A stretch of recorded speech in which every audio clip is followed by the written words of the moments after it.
So I'm working on pulling out this Turbo 350 back out of the rat rod. Last time we did it, because there was bare minimum hooked to the cab. Now we have everything wired, everything in.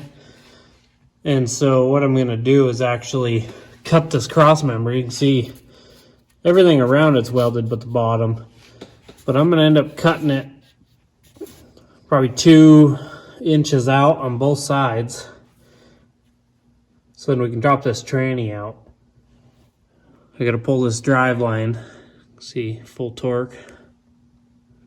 Got to drop this drive line out, get it out of the way, undo torque converter bolts, 3 of them, and then undo all the bell housing bolts, put it on a trans jack and cut the cross member, and I'll be able to drop it out onto the floor, snag it out, and we'll tear it apart.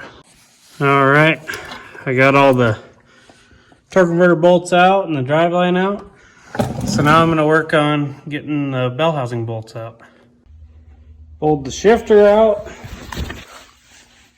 Got the tranny dumped out of there. A little bit of a leak. Now this transmission supposedly had a rebuild. Now everything's super clean inside. There's no metal. I mean, you can still see grease around the balls where they put the balls in, but it's also really like thick.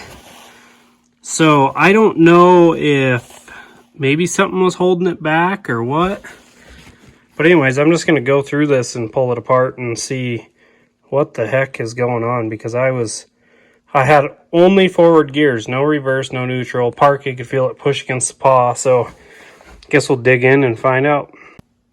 Well, I took it apart, pulled the pump, pulled all the clutch packs out of, except for in the whatever the tail section is, and lo and behold, they doubled up a bushing in there. I don't know if they thought it was to take up some clearance, but you can kind of see that it chewed the shit out of it. And I don't know what that was doing, but before, just an example, we couldn't even roll this thing backwards. There was some sort of bind going on.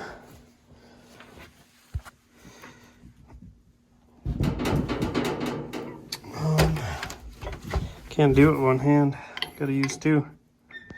So this would be reverse or backing up or whatever, spinning the drive line backwards.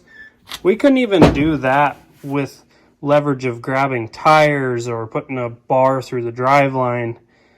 And so obviously that extra bushing inside this transmission was causing a bind somewhere or compressing some clutch packs. So anyways, that's good news. So now I'm going to do a few little tricks with the valve body and pull some check balls out. And I think I'm going to eliminate the TV cable and see if I can set it to give it just a little more pressure. It'll shift firmer. Anyways, so yeah, we'll pick away at that. All right, transmission's back together. And I'm going to schmiggle it down underneath there and get it all bolted back up. Weld up that cross member. Be ready to fill it up with fluid. Well, got the transmission back in, torque converter bolted up, rear drive line in. I'll have to hook up the shifter still, but working on putting fluid in it. Got all the bolts in, so I'll finish up with fluid and then hook the shifter up, and we'll give her a whirl on seeing how everything works.